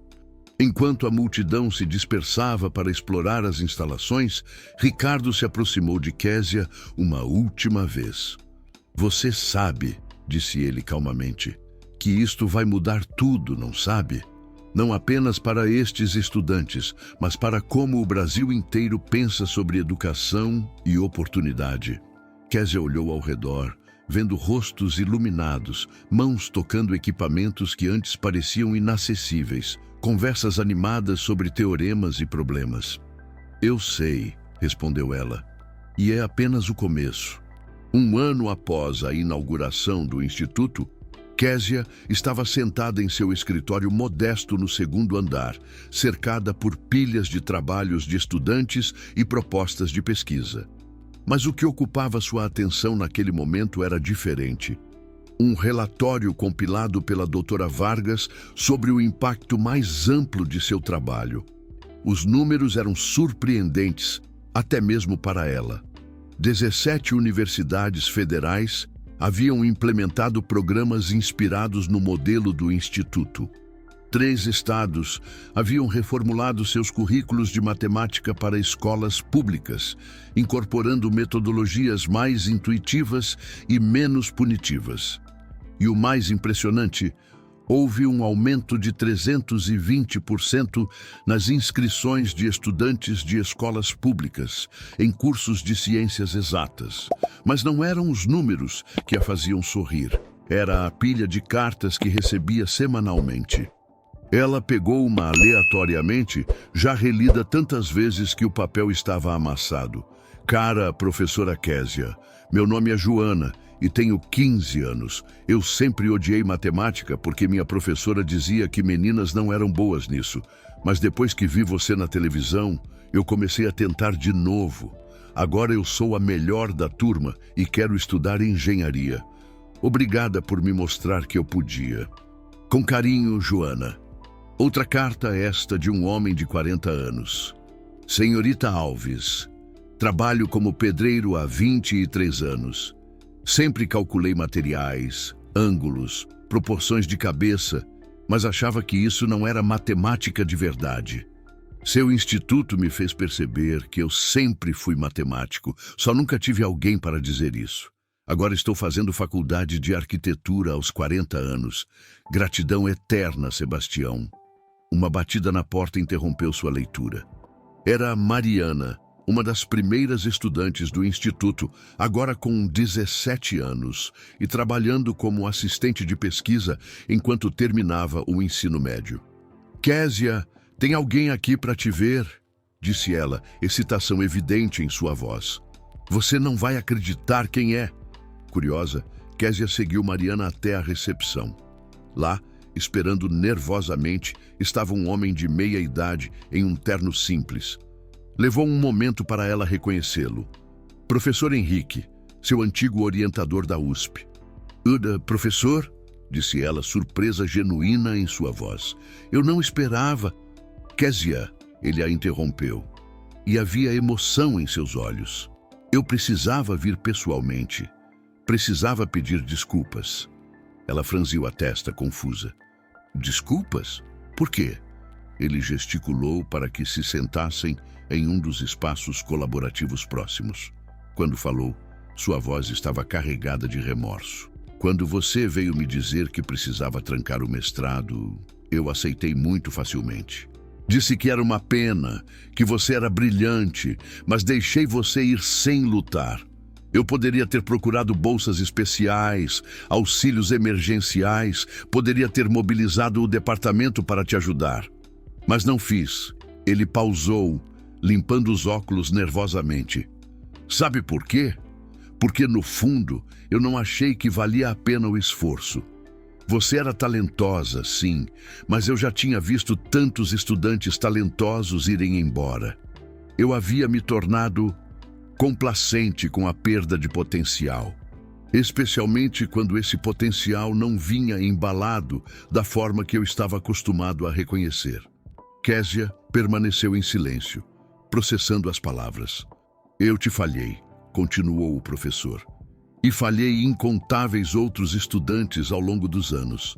Estudantes que não tinham o luxo de dedicação total aos estudos, que precisavam trabalhar, cuidar de famílias, que enfrentavam barreiras que eu nunca precisei enfrentar. Eu simplesmente deixei o sistema expulsá-los. Ele finalmente olhou diretamente para ela. Mas você não apenas sobreviveu a esse sistema. Você voltou e está construindo um melhor. E eu queria saber se haveria espaço nesse sistema novo para um professor velho tentando desaprender décadas de preconceitos institucionalizados. Késia sentiu lágrimas picar em seus olhos. Ela havia imaginado este momento tantas vezes, o reconhecimento, o pedido de desculpas, mas agora que estava acontecendo, não havia triunfo ou satisfação. Apenas uma tristeza suave pelas oportunidades perdidas e esperança pelas que ainda viriam. Professor Henrique, disse ela gentilmente, o passado é passado, mas se você realmente quer ajudar, eu tenho 60 estudantes que poderiam se beneficiar imensamente de um orientador que conhece tanto matemática quanto humildade. Ele assentiu vigorosamente, um sorriso aliviado se espalhando por seu rosto. Mais tarde naquele dia, Késia recebeu outra visita inesperada. Desta vez, era uma delegação de 3 reitores de universidades públicas, acompanhados por representantes do Ministério da Educação. Senhorita Alves, começou uma das reitoras, uma mulher de cabelos grisalhos e expressão séria. Viemos propor uma parceria nacional. Queremos expandir seu modelo para 26 estados, centros de excelência matemática acessíveis, espalhados por todo o país. Késia ouviu enquanto eles detalhavam a proposta. Financiamento federal, parcerias com universidades locais, formação de professores no método intuitivo que ela havia desenvolvido. Era ambicioso, gigantesco, assustador. E a autonomia? Perguntou ela. Estes centros teriam liberdade para manter a filosofia do Instituto? Para resistir à tentação de voltar aos métodos tradicionais quando a pressão vier? Os representantes trocaram olhares. Nós incluiríamos cláusulas específicas protegendo a metodologia, respondeu um deles. E você teria supervisão final sobre os padrões de qualidade. Késia se levantou, caminhando até a janela que dava vista para o pátio, onde estudantes de todas as idades trabalhavam juntos em problemas, rindo, debatendo, aprendendo. Vocês entendem o que estão pedindo? Disse ela, ainda de costas. Não estão apenas me pedindo para expandir um programa educacional. Estão me pedindo para desafiar séculos de elitismo acadêmico, para provar que o problema nunca foi a capacidade das pessoas, mas a incapacidade das instituições de reconhecer valor onde não esperavam encontrá-lo. Sim, respondeu a reitora firmemente. É exatamente isso que estamos pedindo, porque você já provou que é possível. Agora precisamos tornar isso não apenas possível, mas comum. Késia se virou para encará-los, e naquele momento ela não era mais a bibliotecária nervosa ou mesmo a matemática brilhante. Ela era uma revolucionária, alguém que havia visto o sistema de dentro e de fora e entendia exatamente o que precisava mudar. Então vamos fazer isso, disse ela. Mas não nos meus termos, nos termos de cada criança que foi dita que não era inteligente o suficiente. Nos termos de cada adulto que abandonou sonhos porque a sobrevivência não permitia luxo de aspirações. Vamos construir algo que finalmente reconheça que genialidade é democrática, mesmo quando oportunidade não é. Os representantes sorriram, aliviados e talvez um pouco intimidados pela força em suas palavras. Quando eles saíram, a doutora Vargas, que havia observado tudo silenciosamente, se aproximou. Você percebe que acabou de se comprometer com algo monumentalmente difícil, certo? Késia sorriu, cansada, mas determinada. Doutora, eu passei 8 anos organizando estantes de biblioteca enquanto carregava o peso de sonhos sufocados. Comparado àquilo, mudar o sistema educacional de um país inteiro parece quase fácil. Elas riram juntas, o som ecoando pelo corredor, onde nas paredes quadros exibiam trabalhos de estudantes, provas elegantes, soluções criativas, demonstrações que desafiavam convenções. E no centro de tudo, ainda emoldurado, o guardanapo amassado que havia começado tudo. Um lembrete permanente de que, às vezes, os maiores triunfos nascem das mais profundas subestimações.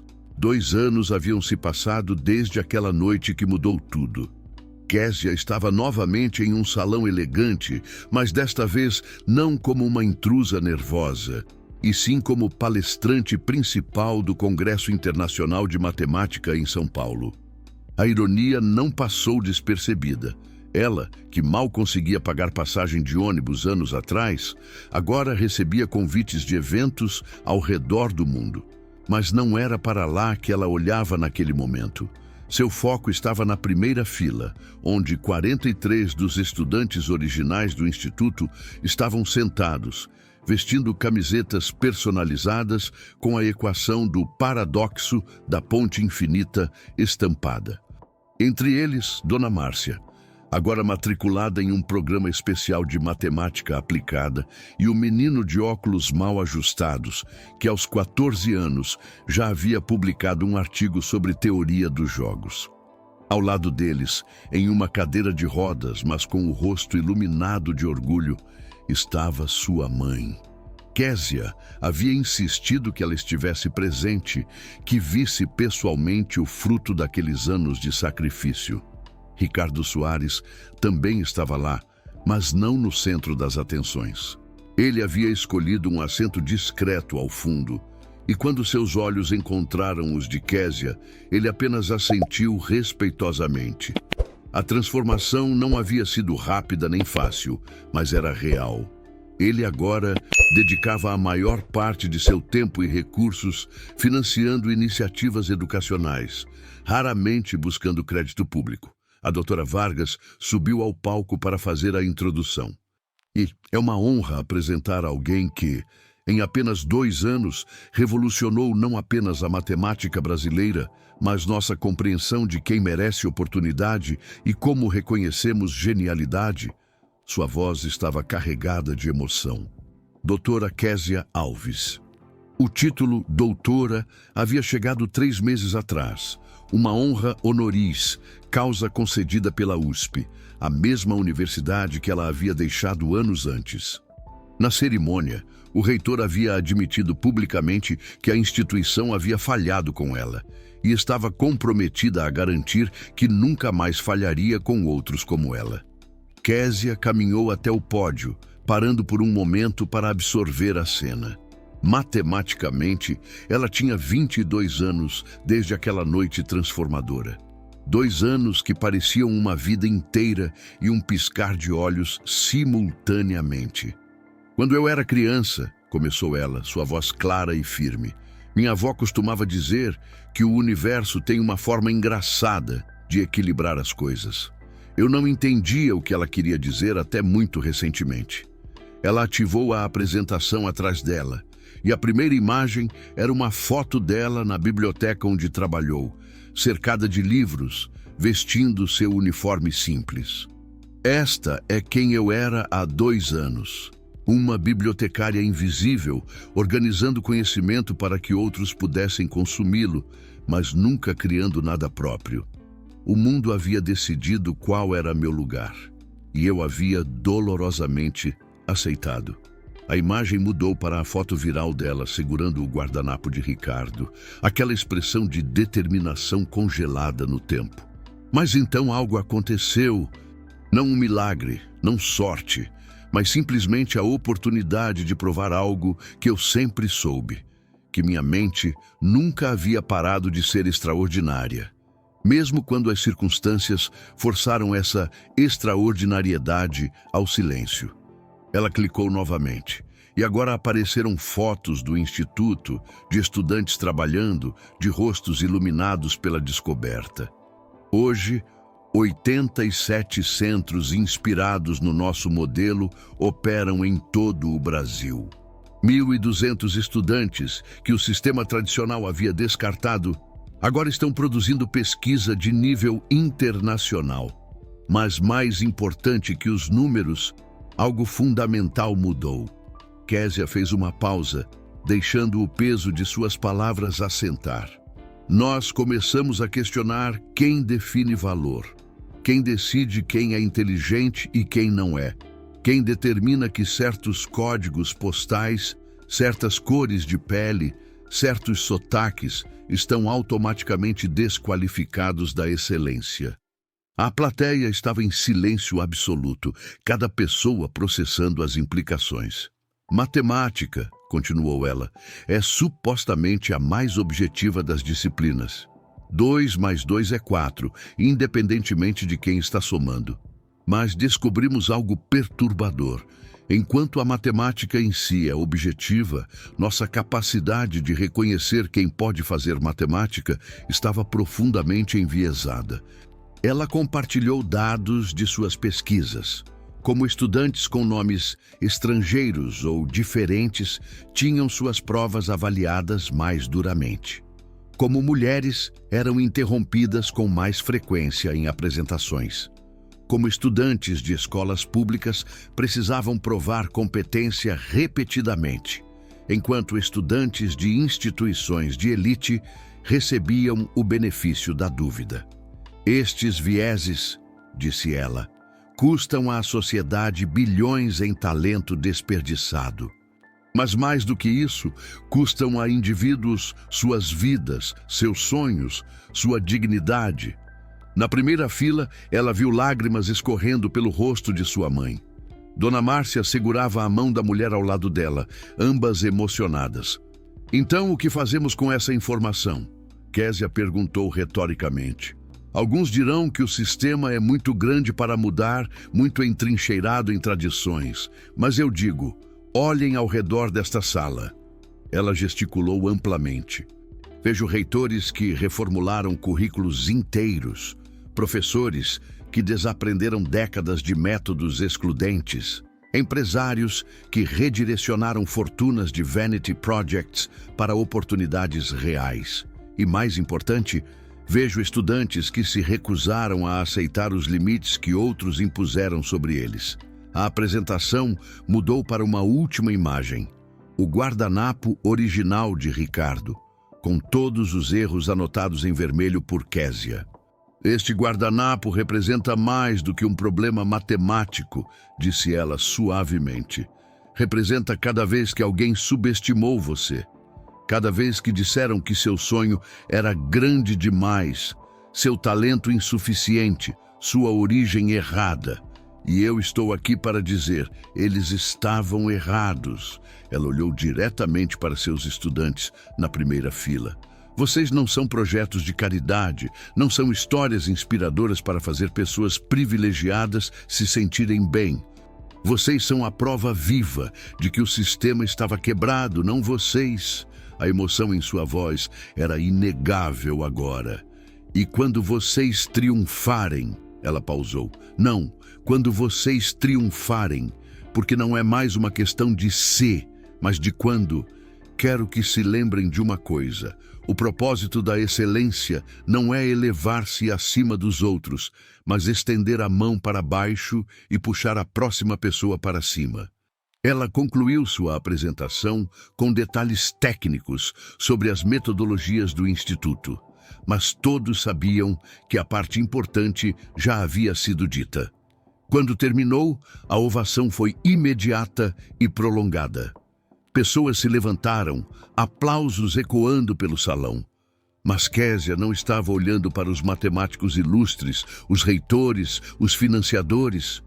Ela estava olhando para sua mãe, que agora chorava abertamente, articulando silenciosamente. Eu sempre soube. Késia desceu do palco, mas em vez de seguir para a área VIP onde a esperavam, ela caminhou diretamente para seus estudantes. E ali, cercada por jovens que ela havia ajudado a descobrir seu próprio valor, Késia Alves, a bibliotecária que se tornou lenda, finalmente permitiu que suas próprias lágrimas caíssem. Porque ela havia provado algo que ninguém poderia tirar dela, que dignidade não é concedida, é inerente, e que genialidade, quando finalmente permitida florescer, pode mudar não apenas uma vida, mas toda uma geração. O círculo estava completo, mas a jornada estava apenas começando. 5 anos haviam se passado desde aquela noite que dividiu a vida de Késia em antes e depois. Ela estava novamente em um lugar familiar, mas profundamente transformado, a biblioteca pública onde havia trabalhado como bibliotecária. O prédio agora abrigava também um dos centros satélites do Instituto, e as estantes que ela costumava organizar metodicamente agora dividiam espaço com quadros brancos, computadores e mesas colaborativas. A fronteira entre biblioteca e laboratório matemático havia se dissolvido, criando algo novo e maravilhoso. Késia havia pedido para realizar ali a cerimônia de formatura da primeira turma completa de 5 anos do Instituto. 43 estudantes que haviam começado como adolescentes inseguros e agora se tornavam matemáticos, engenheiros, cientistas de dados, professores. Dona Márcia estava entre os formandos aos 57 anos, prestes a começar um mestrado em otimização logística. O menino de óculos mal ajustados, agora um jovem de 17 anos, já havia sido aceito no MIT com bolsa integral e havia escolhido recusar, preferindo ficar e ajudar a construir a próxima geração de matemáticos brasileiros. A cerimônia era simples, desprovida da pompa tradicional. Os formandos não usavam becas caras, mas as mesmas camisetas com equações que haviam se tornado símbolo do movimento. Famílias se aglomeravam em cadeiras simples, muitas delas vendo o primeiro membro de suas linhagens receber educação superior. Késia subiu ao pequeno palco improvisado, mas antes de começar seu discurso, ela fez algo inesperado. Pediu que trouxessem uma cadeira comum e sentou-se nela, ficando no mesmo nível de todos os presentes. Há 5 anos, começou ela, sua voz carregando o peso da jornada. Eu estava sentada nesta mesma biblioteca, organizando livros, acreditando que minha vida de matemática havia acabado.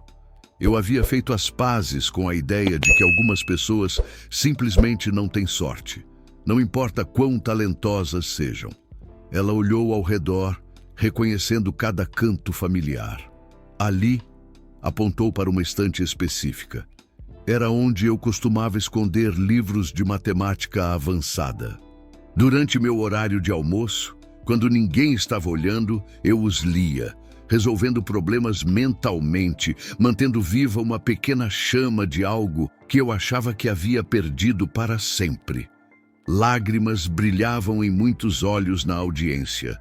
Todos ali conheciam alguma versão dessa história, de talento sufocado, de sonhos adiados, de potencial negado.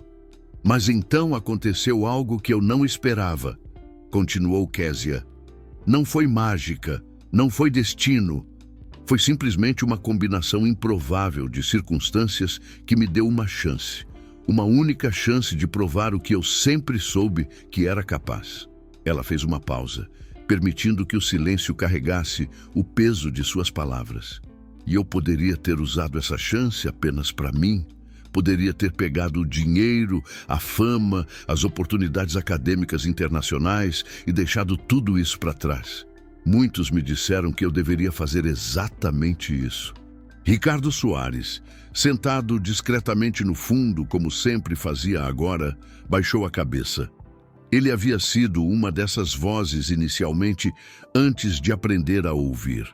Mas eu percebi algo fundamental. Késia se levantou agora, caminhando entre as cadeiras, tocando suavemente os ombros de estudantes enquanto passava. Minha história não era única. Era apenas visível. Por cada Késia que consegue aquela chance improvável, existem milhares que nunca a terão. E se eu usasse minha sorte apenas para escapar, eu estaria traindo todas essas pessoas. Ela chegou até Dona Márcia, que olhava para ela com adoração quase maternal. Dona Márcia, você passou 35 anos limpando escritórios onde aconteciam reuniões sobre problemas logísticos que você poderia ter resolvido melhor que qualquer um na sala. Mas ninguém perguntou a opinião da faxineira. Ninguém imaginou que aquelas mãos que lavavam o chão também poderiam desenhar algoritmos elegantes. Dona Márcia assentiu, lágrimas escorrendo livremente. Késia continuou andando, parando ao lado do jovem que havia recusado o MIT. Rafael, você me disse uma vez que seu pai trabalhou a vida inteira como mecânico, usando geometria intuitiva para consertar motores, mas nunca soube que estava fazendo matemática. Quantos pais, avós, bisavós tinham essa mesma genialidade intuitiva, mas morreram sem nunca saber que eram brilhantes? Sua voz estava carregada de emoção agora, mas ela não tentou esconder. Este instituto, estes centros que se espalharam pelo Brasil, não são apenas sobre educação matemática, são sobre justiça, sobre finalmente reconhecer que talento nunca foi o problema. Reconhecimento sempre foi. Ela voltou para o centro da sala, onde o guardanapo original de Ricardo estava exposto em uma vitrine de vidro. Este pedaço de papel, disse ela suavemente, representa a arrogância de um sistema que decide quem merece oportunidade baseado em aparências, códigos postais, sobrenomes. Ricardo Soares me deu isto para me humilhar, mas inadvertidamente ele me deu uma ferramenta para desmantelar exatamente o tipo de pensamento que ele representava. Ricardo observava, seu rosto mostrando uma complexa mistura de vergonha e orgulho. Ele havia aprendido, dolorosamente, que transformação real começa com humildade. Para vocês que estão se formando hoje, Késia se dirigiu diretamente aos 43 estudantes. Eu tenho apenas um pedido. Não se contentem com seu próprio sucesso. Cada porta que se abre para vocês, segurem-na aberta para a próxima pessoa. Cada oportunidade que conquistam, criem duas mais para quem vem atrás. Ela pegou um envelope que havia trazido, abrindo-o cuidadosamente. Por isso, anuncio hoje a criação do Fundo Perpétuo Guardiões da Porta. Todo estudante que se formar deste instituto, independentemente de sua situação financeira futura, contribuirá com o que puder, mesmo que seja apenas 1 hora de mentoria por mês, para garantir que sempre haverá recursos para a próxima geração. Aplausos entusiásticos ecoaram, mas Késia levantou a mão gentilmente. Não aplaudam ainda. Porque isso não é generosidade, é responsabilidade. É o reconhecimento de que nossa sorte, nossa chance, veio às custas de milhões que nunca tiveram a mesma. E temos a obrigação moral de mudar isso. O silêncio que se seguiu era pesado com a compreensão do que ela estava pedindo. Não gratidão vazia, mas compromisso real e permanente. Finalmente Késia sorriu. E era um sorriso de esperança genuína. Mas hoje é também dia de celebração. Vocês fizeram algo extraordinário. Não apenas dominaram matemática complexa, mas provaram que o sistema estava errado. E essa prova, multiplicada por milhares de estudantes em centros por todo o país, está mudando fundamentalmente o que o Brasil acredita ser possível. A cerimônia continuou com a entrega de certificados, abraços, lágrimas e risadas. Mas o momento mais poderoso veio no final, quando todos os 43 formandos se juntaram a Késia diante da vitrine do guardanapo. Uma fotografia foi tirada, que mais tarde se tornaria icônica, de Késia cercada por seus estudantes, todos com as mãos sobre o vidro da vitrine, tocando simbolicamente aquele pedaço de papel que havia mudado tudo. Quando a multidão começou a se dispersar, Késia ficou sozinha por um momento na biblioteca silenciosa. Ela caminhou até a estante onde costumava esconder seus livros de matemática, passando os dedos pelas lombadas familiares. Sua mãe se aproximou, apoiada em sua bengala, e ficou ao lado da filha. "Você fez mais do que eu jamais sonhei ser possível", disse ela suavemente. Késia abraçou sua mãe, sentindo o peso de todos aqueles anos de sacrifício, amor e fé inabalável. "Não, mãe, nós fizemos. Porque sem seus sacrifícios, sem você me mostrar que dignidade não precisa de aplausos, eu nunca teria a força para fazer qualquer disso." Elas permaneceram assim por um longo momento. Duas mulheres que conheciam intimamente o custo dos sonhos adiados e o poder dos sonhos finalmente realizados.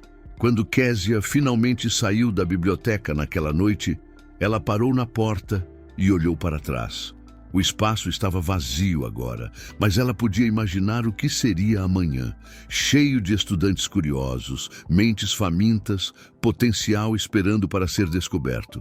E ela soube, com absoluta certeza, que o guardanapo amassado de Ricardo Soares havia se tornado algo que ele nunca imaginou. Não um símbolo de sua arrogância, mas um lembrete permanente de que subestimar pessoas é o erro mais caro que a humanidade comete. As luzes se apagaram, mas na escuridão o futuro brilhava mais luminoso do que nunca.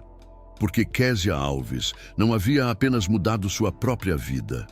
Ela havia provado que quando você recusa aceitar os limites que outros impõem, quando você insiste que dignidade e genialidade não têm código postal, quando você transforma a humilhação em revolução, o impossível se torna apenas uma questão de tempo.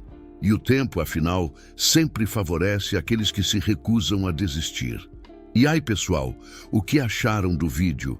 Clica em curtir e comenta qual parte mais te impactou da história.